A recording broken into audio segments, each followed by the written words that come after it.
Welcome to naked truth. అనగనగా అంటూ మొదలు పెట్టడానికి ఇది కట్టుకథ కాదు, కళ్ళ ముందు జరిగిన ఇంకా జరుగుతోన్న ఓ దోపిడీ కథ. 20 ఎకరాల కోసం చేస్తోన్న పోరాట కథ. న్యాయం తమ వైపే ఉన్నా, దశాబ్దాలుగా న్యాయ పోరాటం చేస్తూ ఉన్నా ఏం చెయ్యలేకపోతున్నామని చెప్పే బాధితుల కథ. మల్లంపల్లిలో మైనింగ్ మాఫియా చేస్తోన్న ఆగడాలు అన్నీ ఇన్ని కావు అన్న ఆరోపణలు వినిపిస్తూ ఉన్నాయి. దీంతో బిగ్ టీవీ ఈ మైనింగ్ వెనుక ఉన్న అసలు కథ ఏంటి అని తవ్వి తీసే ప్రయత్నం చేసింది. అసలు బాధితులు చెబుతోందేంటి, బాధ్యులు చేసిందేంటి, అసలు ఆరోపణలకు ఆధారాలున్నాయా, ఈ దశాబ్దాల నాటి కథ వెనుక ఉన్న సత్యాలేంటి, అసత్యాలేంటి, రండి ఈరోజు మనం తెలుసుకుందాం.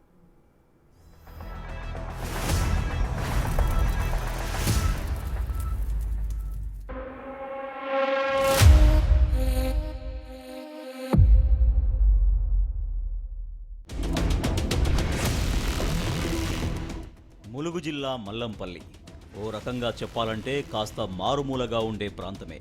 కానీ ఈ ప్రాంతంలోని మట్టికి చాలా విలువ ఉంది. ఎందుకంటే ఈ మట్టిలోనే కోట్లు తెచ్చిపెట్టే లాటరైట్ అనే ఖనిజం ఉంది. ఇప్పుడు ఇదే ఖనిజం కొందరి పాలిట శాపంగా మారింది. తీవ్ర ఆవేదనకు ఒకరి ప్రాణం పోవడానికి కారణమైంది. ఇక్కడ చట్టం తన పని తాను చేసుకుపోవడం లేదు. ఎందుకంటే ఇక్కడ మల్లంపల్లి మైనింగ్ మాఫియాదే రాజ్యం. వారు చెప్పిందే చట్టం అనే తీరుగా నడుస్తోంది ఇక్కడి వ్యవహారం. ఒక 20 ఎకరాల భూమి వివాదం ఇప్పుడు 3 దశాబ్దాలకు పైగా నడుస్తోంది. కోనేరు వీరభద్రరావు, కోనేరు దుర్గా ప్రసాదరావు, కోనేరు కృష్ణకాంత్, ఈ 3 తరాల వారు చేస్తున్న దారుణాలు ఏంటి, వాటి ఇంపాక్ట్ ఎలా ఉందో క్లియర్ కట్గా తెలుసుకుందాం.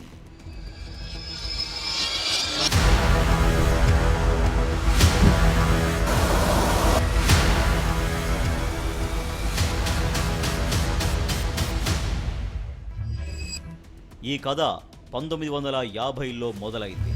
ములుగు జిల్లాలో ఓమర్ ఖాన్ అనే వ్యక్తి పేరుపై మల్లంపల్లి గ్రామ సమీపంలో 3140 ఎకరాల భూమి ఉంది.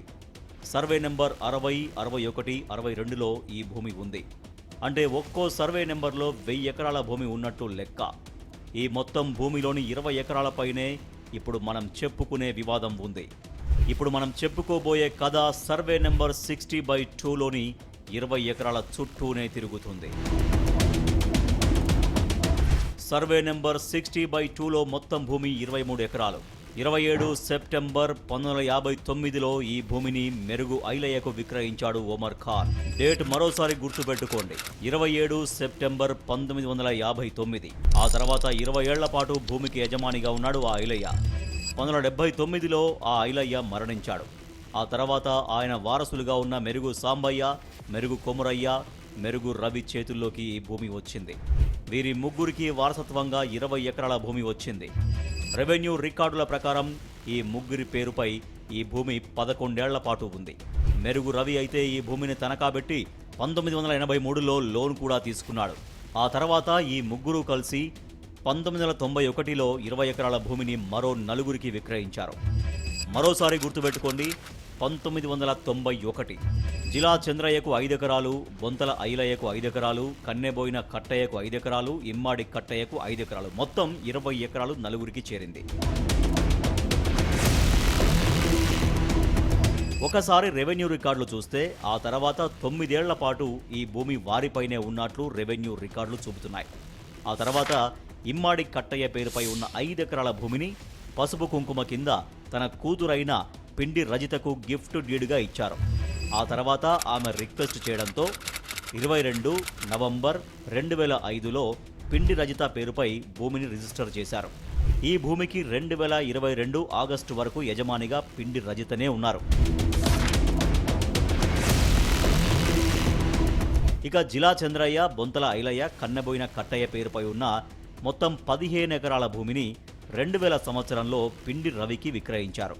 తర్వాత 22 నవంబర్ 2005లో ఈ సేల్ డీడ్ను రిజిస్టర్ చేశారు. ఈ భూమికి 2022 ఆగస్టు వరకు యజమానిగా పిండి రవినే ఉన్నారు. సో అధికారికంగా 1959 నుంచి 2022 వరకు అంటే 63 ఏళ్ల పాటు ఈ భూమిపై వీరికి మాత్రమే హక్కు ఉంది. అంతేకాదు రెవెన్యూ రికార్డుల ప్రకారం చూసినా 1959 నుంచి 2010 వరకు అంటే 51 ఏళ్ల పాటు ఈ భూములు ఇప్పటి వరకు మనం చెప్పుకున్న వారిపైనే ఉన్నాయి. ఒకసారి రికార్డ్స్ చూడండి. ఇవెప్పుడో పాతకాలంలోనివి కాదు. 2022 జనవరి 6న ములుగు రెవెన్యూ డివిజన్ ఆఫీస్ ఇచ్చిన రికార్డు ఇది. 1963 నుంచి 2008 వరకు ఈ భూమి ఎవరెవరి పేరుపై ఉందో చూడండి.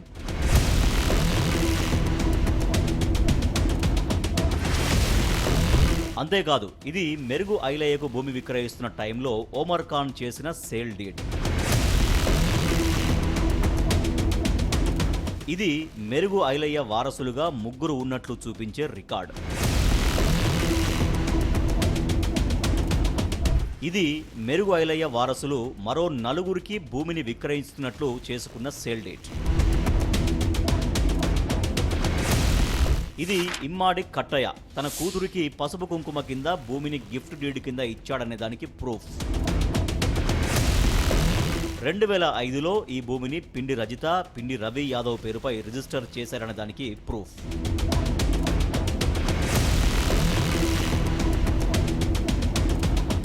అంతేకాదు 1959 నుంచి 2022 మధ్య అంటే 63 ఏళ్ల పాటు ఈ భూమి మెరుగు పిండి కుటుంబ సభ్యుల చేతుల్లో ఉంది అనడానికి ఆధారం ఇది.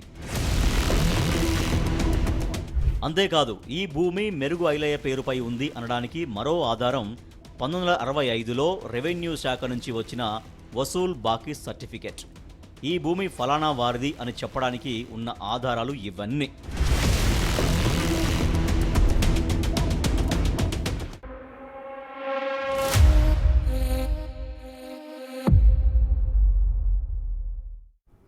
మరి ఇన్ని ఆధారాలున్నా, డాక్యుమెంట్స్ ఇంత పక్కాగా ఉన్నా అసలు వివాదం ఎందుకు జరుగుతోంది?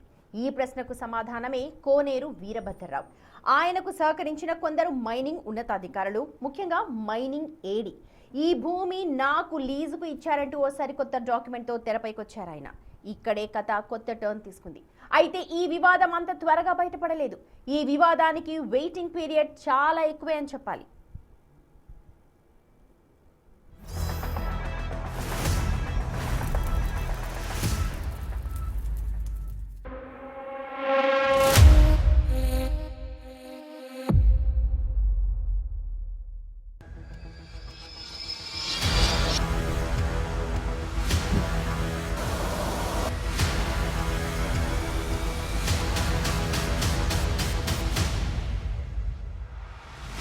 ఇప్పుడు ఈ భూమి విషయంలో మరో కోణం చూడండి.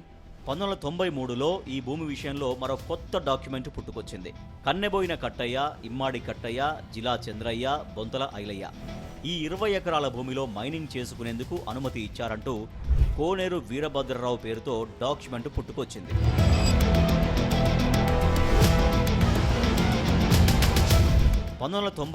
అక్టోబర్ 10న అనుమతి ఇచ్చారంటూ ఓ డాక్యుమెంట్ రాగా, అదే నెల 23న అంటే 1993 అక్టోబర్ 23న మైనింగ్ చేసుకునేందుకు అనుమతి ఇవ్వాలంటూ director of mines and geology శాఖకు అప్లికేషన్ కూడా వెళ్ళిపోయింది. జస్ట్ 13 రోజుల్లోనే అన్ని వ్యవహారాలు జరిగిపోయి అనుమతులు ఇవ్వాలంటూ దరఖాస్తు చేయడం అంటే మామూలు విషయం కాదు. మరి ఈ భూమి ఎవరిది అని రివ్యూ చేయాల్సిన రెవెన్యూ అధికారుల్ని ఎలా మేనేజ్ చేశారో తెలియదు కానీ 1998 సెప్టెంబర్ 4న మైనింగ్ చేసుకునేందుకు అనుమతులు కూడా వచ్చేశాయి. 20 ఏళ్ల పాటు అంటే 2018 సెప్టెంబర్ 3 వరకు మైనింగ్ చేసుకునేందుకు అనుమతి ఇచ్చారు అధికారులు. ఇలా అనుమతులు వచ్చాక వీరభద్రరావు ఏళ్ల పాటు సైలెంట్గా ఉండిపోయారు. కానీ 2000 సంవత్సరంలో ఎప్పుడైతే వీరభద్రరావు ఆ భూమిలోకి వచ్చి మైనింగ్ చేయడానికి ప్రయత్నాలు చేశాడో అప్పుడు తెర వెనుక జరిగిన కథంతా వెలుగులోకి వచ్చింది. ఆ టైంలో ఈ భూమి పిండి రవి అతడి భార్య పేరుపై ఉంది. ఇక అప్పుడు మొదలైంది ఈ న్యాయ పోరాటం. ఇప్పుడు ఈ భూమి కథలో కొత్త ట్విస్టులు తెరపైకి వచ్చాయి. కట్టు కథ నెంబర్ 1. ఈ భూమిని కన్నెబోయిన కట్టయ్య, జిలా చంద్రయ్య, బొంతల ఐలయ్యకి ప్రభుత్వం అసైన్ చేసినట్టు రికార్డులు సృష్టించారు. కానీ ఈ భూమిని ఓ ప్రైవేటు వ్యక్తి నుంచి కొనుగోలు చేశారు. కావాలంటే మరోసారి రికార్డు చూడండి. అటు మైనింగ్ శాఖ అధికారులు కానీ, ఇటు రెవెన్యూ అధికారులు కానీ ఇవి అసైన్డ్ భూములని, వీరికి ప్రభుత్వం భూమిని అసైన్ చేసిందని కానీ ఇప్పటి వరకు ప్రూవ్ చేయలేకపోయారు. పోనీ వీరభద్రరావు చెప్తున్నట్టు ఈ ముగ్గురికి ప్రభుత్వం మరెక్కడైనా భూమిని అసైన్ చేసిందా అంటే అదీ లేదు. మరో బాధాకరమైన విషయం ఏంటంటే మల్లంపల్లి గ్రామంలోని భూములు, ముఖ్యంగా సర్వే నెంబర్ 60, 61, 62లోని భూములను ఇప్పటికీ కూడా సర్వే చేయలేదు. సరే, ఒకవేళ అవి అసైన్డ్ భూములే అనుకుందాం. మరి అసైన్డ్ భూములను ట్రాన్స్ఫర్ చేయడానికి ఎలాంటి హక్కు లేదు కదా. మరి అలాంటిది ఒక ప్రైవేటు వ్యక్తికి మైనింగ్ చేసుకునేందుకు ఎవరు ఎలా అధికారం ఇచ్చారు? ఆ రకంగా చూసుకున్నా కూడా ప్రస్తుతం ఆ భూముల్లో జరుగుతున్న మైనింగ్ పూర్తిగా అక్రమమే కదా. మరి అలాంటి మైనింగ్ ఎలా జరుగుతుంది? మైనింగ్ శాఖ ఎలా అనుమతి ఇచ్చింది? రెవెన్యూ శాఖ ఆ భూముల్లో మైనింగ్కు క్లీన్ చిట్ ఎలా ఇచ్చింది? అంటే వీరభద్రరావు రెవెన్యూ, మైనింగ్ శాఖల అధికారులను, పెద్దలను ఎలా ఇన్ఫ్లుయెన్స్ చేశాడు, వారిని ఎలా మేనేజ్ చేసి అనుమతులు సంపాదించుకున్నాడు అనేది ఇక్కడ అర్థమవుతోంది. సో ఈ భూములు అసైన్డ్ అనేది ఓ కాకమ్మ కథ అనేది క్లియర్ కట్గా తేలిపోతుంది. ఇక రెండో కట్టుకథ సంగతి చూడండి. 1994 ఏప్రిల్లో వీరభద్రరావు తాను మెరుగు ఐలయ్య వారసులతో భూమి విషయంలో ఒప్పందం చేసుకున్నారని చెబుతున్నాడు. కానీ ఇక్కడ ట్విస్ట్ ఏంటంటే ఈ వారసులంతా 1991లోనే జిలా చంద్రయ్య, బొంతల ఐలయ్య, కన్నెబోయిన కట్టయ్య, ఇమ్మాడి కట్టయ్యకు ఈ భూమిని విక్రయించారు. దీనికి సంబంధించిన సేల్ డీడ్స్ కూడా మనం చూసాం. మరి 1991లోనే అమ్మేసిన భూమిని 1994లో వీరభద్రరావుకు ఎలా మళ్ళీ విక్రయించారు అనేది ఓ $1 మిలియన్ క్వశ్చన్. ఇది నిజమని ప్రూవ్ చేసేందుకే మెరుగు సాంబయ్య, మెరుగు కొమరయ్య, మెరుగు రవి సంతకాలను కూడా ఫోర్జరీ చేశారు వీరభద్రరావు అండ్ కో. అంతేనా, ప్రభుత్వం వారికి భూమిని అసైన్ చేసిందనే డాక్యుమెంట్స్ కూడా సృష్టించారు. సో డాక్యుమెంట్స్ ఫేక్, సంతకాలు ఫోర్జరీ. ఈ వివరాలన్నీ కూడా పిండి రవి ఆర్టీఐ ద్వారా సంపాదించిన డాక్యుమెంట్స్లో కనిపించాయి. దీంతో అసలు విషయం వెలుగులోకి వచ్చింది. ఎప్పుడైతే 2000 సంవత్సరంలో వీరభద్రరావు మైనింగ్ కోసం ప్రయత్నించారో అప్పుడు ఈ అక్రమాలు బయటపడ్డాయని చెప్పుకున్నాం కదా. అప్పటి నుంచి పిండి రవి కుటుంబ సభ్యులు, వీరభద్రరావు కుటుంబ సభ్యుల మధ్య వివాదం మొదలైంది. కోట్ల విలువైన ఆ భూమిలో ఖనిజాన్ని దక్కించుకునేందుకు వీరభద్రరావు చేయని ప్రయత్నం లేదనే చెప్పాలి. రాజకీయ నేతలను రంగంలోకి దింపారు, అధికారుల్ని వాడుకున్నారు. మొత్తంగా పిండి రవి కుటుంబ సభ్యులపై తీవ్ర ఒత్తిడి తీసుకొచ్చారు. ఈ వ్యవహారం అంతా 4 ఏళ్ల పాటు అంటే 2004 వరకు జరిగింది. చివరికి 2004లో పిండి రవి కుటుంబం కోర్టును ఆశ్రయించి 2009 వరకు న్యాయ పోరాటం చేసింది. చివరికి ఆ భూమిలోకి అనుమతి లేకుండా ఎవరూ వెళ్లకూడదంటూ కోర్టు నిషేధాజ్ఞలు జారీ చేస్తూ ఇంజెక్షన్ ఆర్డర్ జారీ చేసింది.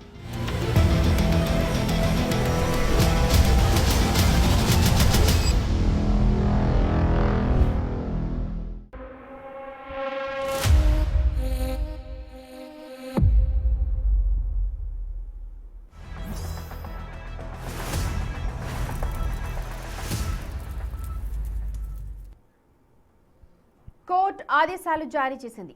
మామూలుగా అయితే వివాదానికి తెరపడాలి, కానీ అలా జరిగితే ఇప్పుడు మనం ఈ కథ ఎందుకు చెప్పుకుంటాం చెప్పండి. కోర్టు ఆర్డర్ అలా వచ్చిందో లేదో తెరపైకి మరో కొత్త లిటిగేషన్ తీసుకొచ్చారు. బతికున్న వాళ్లను ముందే చంపేశారు, వారి సంతకాలను సృష్టించారు. మరి ఈ కథంతా ఎలా తెరపైకి వచ్చింది రండి తెలుసుకుందాం.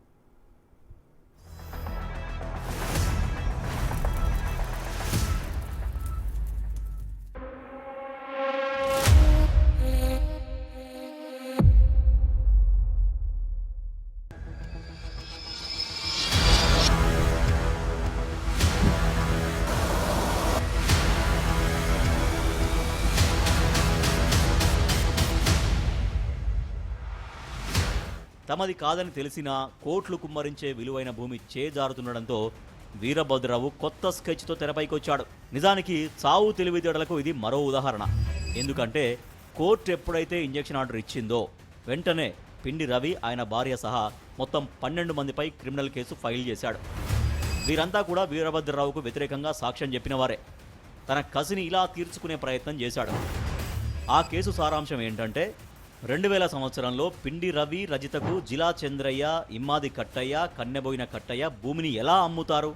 వారు 1999లో చనిపోయారు కదా అంటాడు వీరభద్రరావు.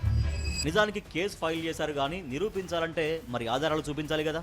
కానీ వీరభద్రరావు చూపించాడు. వారు ముగ్గురు 1999లోనే మరణించారని డెత్ సర్టిఫికెట్లు కోర్టుకు సబ్మిట్ చేశాడు. కానీ వారంతా 2002, 2003లో మరణించారు. ఓసారి వాళ్ళ ఒరిజినల్ డెత్ సర్టిఫికెట్లు చూడండి. ఇప్పుడు వీరభద్రరావు అండ్ కో సృష్టించిన డెత్ సర్టిఫికెట్స్ చూడండి. ఒరిజినల్ సర్టిఫికెట్లలో 2002, 2003 అని కనిపిస్తుంటే 1999లో మరణించినట్లు ఎలా రికార్డులు వచ్చాయి?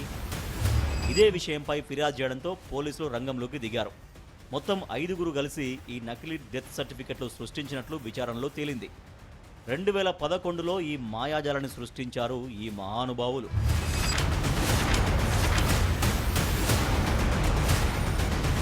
ఇలా తప్పుడు రికార్డు సృష్టించినందుకు కోనేరు వీరభద్రరావు, ఆయన కుమారుడు కోనేరు ప్రసాదరావు, మనోహర స్వామి అనే వ్యక్తితో పాటు ఈ పాపంలో భాగమైనందుకు Mulugu MRO Shankar Kumar, record assistant సమ్మయ్యపై 2015లో పోలీసులు ఛార్జ్షీట్ కూడా దాఖలు చేశారు. మొత్తం 16 మంది సాక్షులను విచారించి వీరి బండారాన్ని బయటపెట్టారు.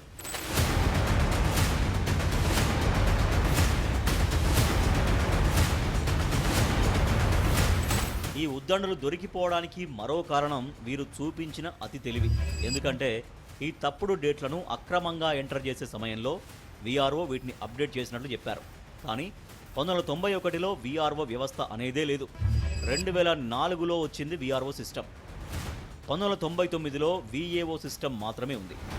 ఇదొక్క రీజన్ చాలు వీరు చూపించిన రికార్డులన్నీ నకిలీవే అని చెప్పడానికి. కానీ ఇవన్నీ తెలడానికి ఏళ్ల సమయం పట్టింది. చివరికి 2018లో బాధితులపై ఉన్న కేసులు కొట్టేసింది న్యాయస్థానం.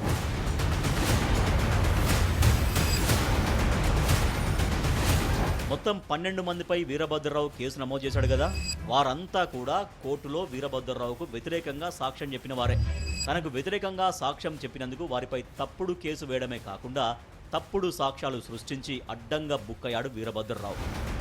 అంతేనా, వీరభద్రరావుకు చెందిన మరో అక్రమం బయటపడింది 2015లో.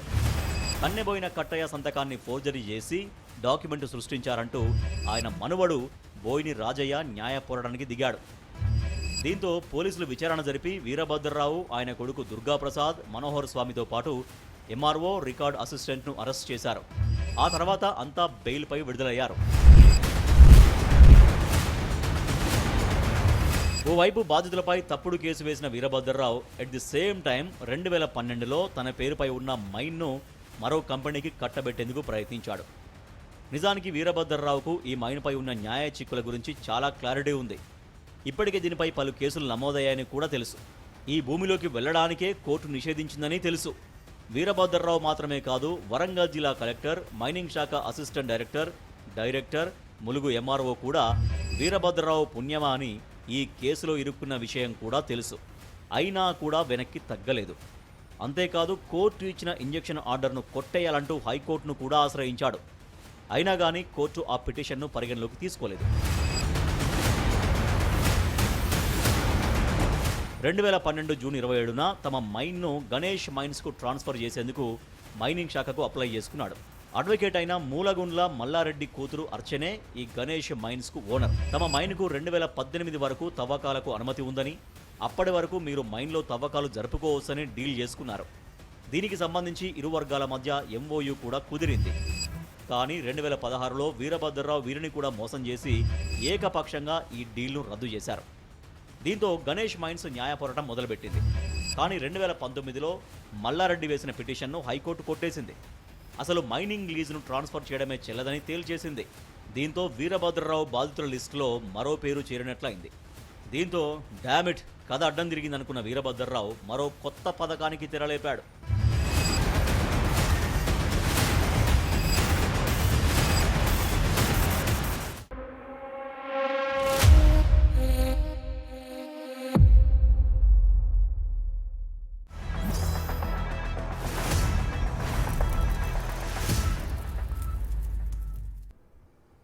ఎటు చూసినా ఇబ్బందులే. చేసిన మోసాలకు వరుసగా తాగుతోన్న court మొట్టికాయలు.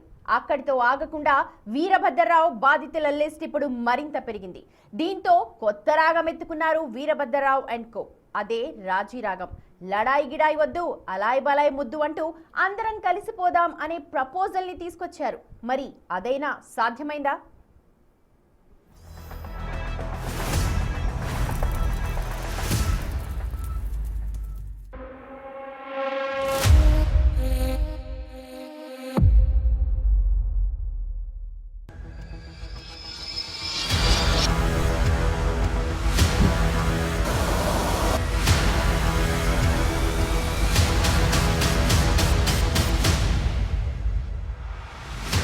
మైనింగ్పై court injection order, forgery కేసులు, డాక్యుమెంట్స్ ట్యాంపరింగ్, ప్రభుత్వాన్ని మోసం చేయడం, అధికారుల్ని ఉపయోగించుకొని తప్పుడు పనులు చేయడం, ఇలా అన్ని అంశాల్లోనూ అడ్డంగా దొరికిపోతుండడం, అన్నింటికంటే ముఖ్యంగా మైనింగ్ లైసెన్స్ 2018లో ముగుస్తుండడంతో వీరభద్రరావు మరో కొత్త రాగం ఎత్తుకున్నాడు. అదే రాజీ రాగం. రాజకీయ నేతలు, పోలీసు ఉన్నతాధికారులు, అడ్వకేట్ మల్లారెడ్డి మరికొంతమంది పెద్ద మనుషుల్ని రంగంలోకి దింపి పిండి కుటుంబ సభ్యులు మల్లారెడ్డితో చర్చలు ప్రారంభించాడు. ఎందుకంటే అప్పటికే మైనింగ్ లైసెన్స్ రద్దు చేయాలంటూ పిండి రవి అధికారులకు లేఖ కూడా రాశాడు.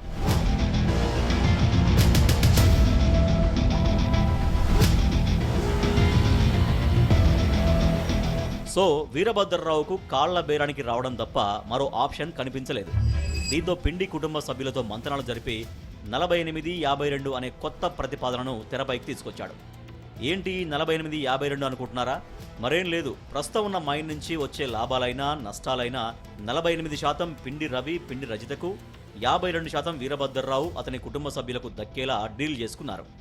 దీనికి ప్రతిఫలంగా ఇరువురు ఒకరిపై ఒకరు నమోదు చేసుకున్న క్రిమినల్, సివిల్ కేసులను ఉపసంహరించుకోవాలి అనేది కండిషన్. దీనికి సంబంధించి ఒప్పందం కూడా చేసుకున్నారు. ఈ డీల్లో మరో ముఖ్య భాగం మైన్ లైసెన్స్ ను రెన్యువల్ చేయడం కూడా ఒకటి. అంతేకాదు వీరభద్రరావు, అతని కొడుకు దుర్గాప్రసాద్, మనువడు కృష్ణకాంత్ బాధితులందరినీ ఈ డీల్లో చేర్చారు. దీనికి సంబంధించిన డిక్రీని కోర్టులో సబ్మిట్ కూడా చేశారు. కథ కొన్ని రోజులు మామూలుగానే నడిచింది. కానీ వీరభద్రరావు గురించి తెలిసిందే కదా. మరోసారి పిండి రవి అతని కుటుంబ సభ్యులను మోసం చేయడంతో కథ మళ్లీ మొదటికి వచ్చింది. దీంతో 2022 మార్చి 9న మరోసారి కోర్టును ఆశ్రయించారు పిండి రవి. 5 ఏళ్లు తక్కువ సమయం కాదు, చాలా కీలకమైన సమయం. ఈ గ్యాప్లో మైన్ లైసెన్స్ రెన్యువల్ అయ్యింది. ఏడాదికి 1,15,720 టన్నుల లాటరైట్ తవ్వుకోవడానికి ప్రభుత్వం నుంచి అనుమతి వచ్చింది. కానీ ఆ తర్వాత వీరభద్రరావు బాధితులకు జరగాల్సిన న్యాయం మాత్రం జరగలేదు. దీంతో పిండి రవి, ఆయన భార్య అనేక ప్రభుత్వ కార్యాలయాల చుట్టూ తిరిగారు. పలుసార్లు ఫిర్యాదు చేశారు. కానీ ఏ ఒక్కరూ స్పందించలేదు.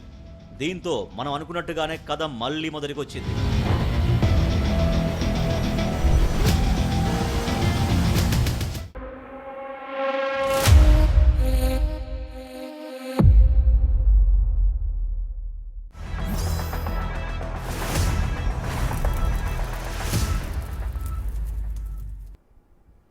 అవును, కథ మళ్ళీ మొదటికొచ్చింది. కానీ ఇప్పుడు ఈ కథ రక్త చరిత్రగా మారింది. భూదాహం మనిషి బలి కోరింది, ఒకరి ప్రాణం తీసింది. ఇదే దారుణం అనుకుంటే కథలో కొత్త ట్విస్ట్ ఏంటంటే ఈ రక్త చరిత్ర రాసింది అంటూ ఇతనే అంటూ ఓ వ్యక్తినైతే పోలీసులు అరెస్ట్ చేశారో అదే ఈ మైనింగ్ మాఫియా కథలో అసలు సిసలైన దిమ్మ తిరిగే ట్విస్ట్.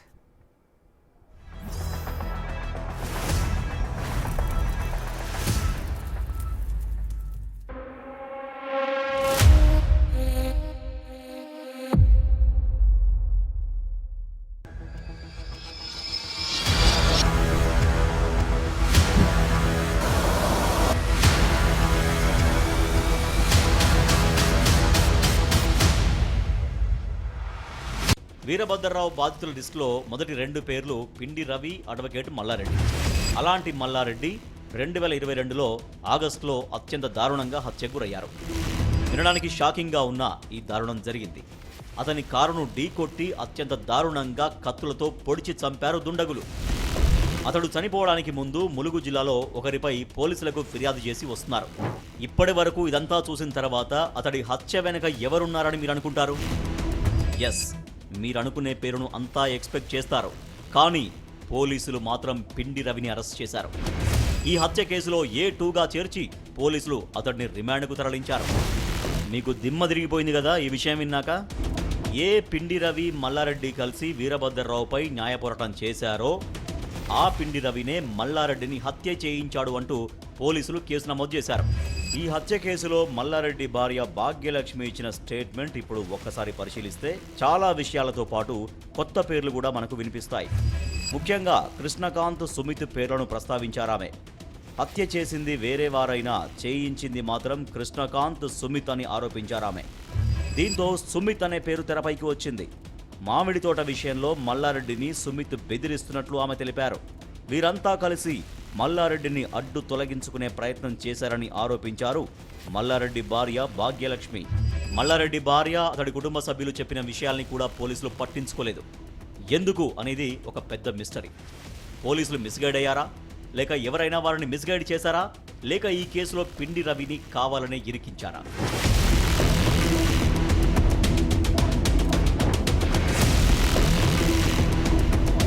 ఎందుకు ఈ ప్రశ్నలంటే, ఎప్పుడైతే పిండి రవి జైలుకు వెళ్లాడో మైనింగ్ తిరిగి ప్రారంభమైంది.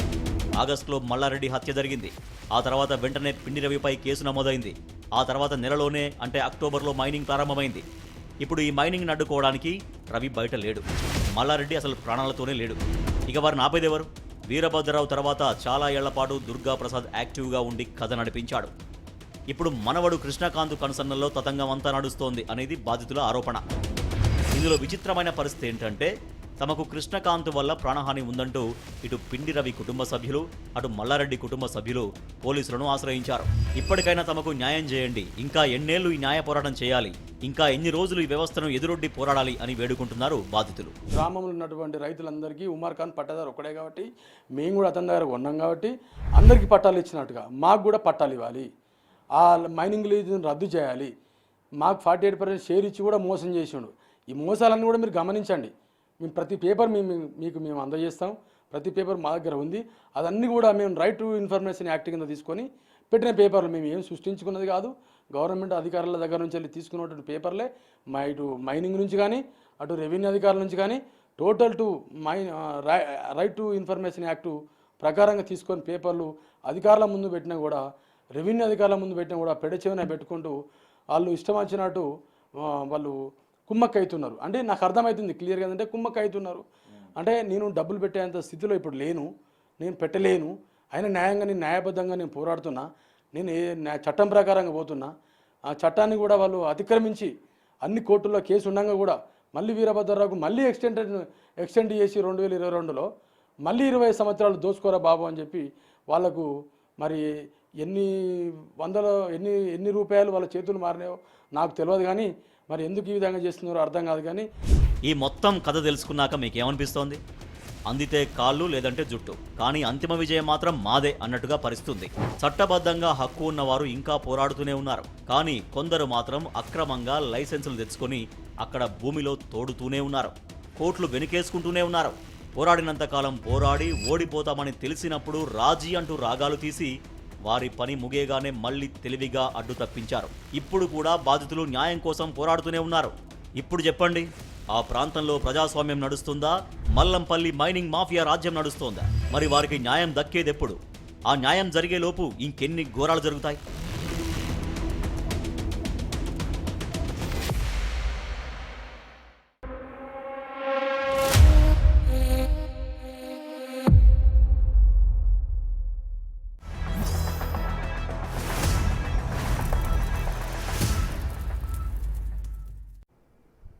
తమది కాదని తెలిసినా, న్యాయం తమ వైపు లేదని నమ్ముతూ ఉన్న కోట్లు కురిపించే మైనింగ్ ను వదులుకోవడానికి సిద్ధపడటం లేదు. పేపర్లున్నా వారి సొంత భూమిలో కాలు పెట్టలేని పరిస్థితి ఒకరిదైతే, అధికారం, రాజకీయ బలం, కండబలంతో అందిన కాడికి తవ్వుకుపోతున్న వారు మరికొందరు. మరి ఈ కథలోని అసలు బాధితులకు న్యాయం జరిగేదెప్పుడు? న్యాయస్థానాల్లో ఇంకెన్నేళ్ల పాటు పోరాటం చేస్తే న్యాయం జరుగుతుంది? ఈలోపు ఖనిజాలను తవ్వి తీసేసుకుంటే బాధితులకు మిగిలేది ఖాళీ గోతులు మాత్రమేనా? చూద్దాం దీనికి కాలం, కోర్టులు ఏం సమాధానం చెప్తాయో. ఒక బ్రేక్ తీసుకుని అప్డేట్స్ కంటిన్యూ చేద్దాం. Keep watching Big TV.